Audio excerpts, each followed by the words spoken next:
చక్చకా లేవడం, హడావుడిగా brush paste అందుకోవడం, పళ్లకేసి బరబరా రుద్దడం, బ్రష్ చేశామా, ముఖం కడుక్కున్నామా, కాఫీ లేదంటే టీ తాగామా, పొద్దున్న లేవగానే ప్రతి ఒక్కరూ చేసేది ఇదే. కానీ మనం వాడుతున్న పేస్ట్ సంగతేంటి? అది మంచిదేనా? బ్రాండెడ్ మార్కెట్లో ఫేమస్ అయినంత మాత్రాన మంచిది కావాల్సిన అవసరం లేదు కదా. టూత్ పేస్ట్లలో హానికర రసాయనాలు ఉన్నట్టు తాజాగా తేలింది.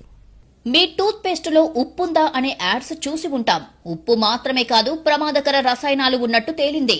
మనం వాడుతున్న టూత్ పేస్ట్ అనుకున్నంత మంచిదేమీ కాదు. లేవగానే ఖాళీ కడుపుతో ఉండగా నోట్లోకి పోయేది టూత్ పేస్ట్.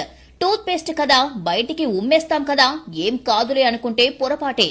లాలాజలం రూపంలో అది ఖచ్చితంగా పొట్టలోకి వెళ్తుంది.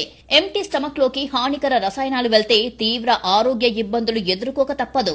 మనం రెగ్యులర్ గా వాడుతున్న టూత్ పేస్ట్ లో విషపూరిత లోహాలు ఉన్నాయని అమెరికాకు చెందిన ఓ సంస్థ అధ్యయనంలో తేలింది. లీడ్ సేఫ్ మామా అనే అమెరికన్ ఆర్గనైజేషన్ టూత్ పేస్ట్లపై పరిశోధన చేసింది. మార్కెట్లోని ఫేమస్ బ్రాండ్లన్నింటినీ పరీక్షించింది.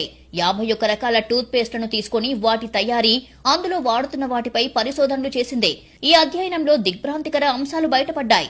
ఇండియాతో పాటు ప్రపంచవ్యాప్తంగా మార్కెట్లలో పాపులర్ అయిన టూత్ పేస్ట్ల తయారీలో సీసం, ఆర్సెనిక్, మెర్క్యూరీ, కాడ్మియం లాంటి భారలోహాలు ఉన్నట్లుగా గుర్తించింది.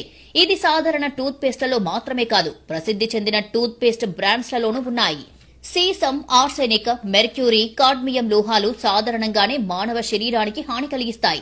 అటువంటిది రోజు దాన్ని మన శరీరంలోకి పంపిస్తే ఏంటి పరిస్థితి? తీవ్ర పరిణామాలకు దారితీస్తాయి. ముఖ్యంగా చిన్న పిల్లలపై దుష్ప్రభావాలు కలిగిస్తాయి.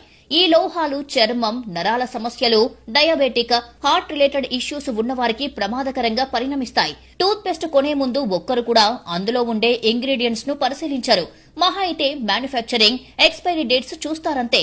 ఇప్పటికైనా ఈ విషయంలో జాగ్రత్తలు తీసుకోవాలని సూచిస్తున్నారు ఎక్స్పర్ట్స్.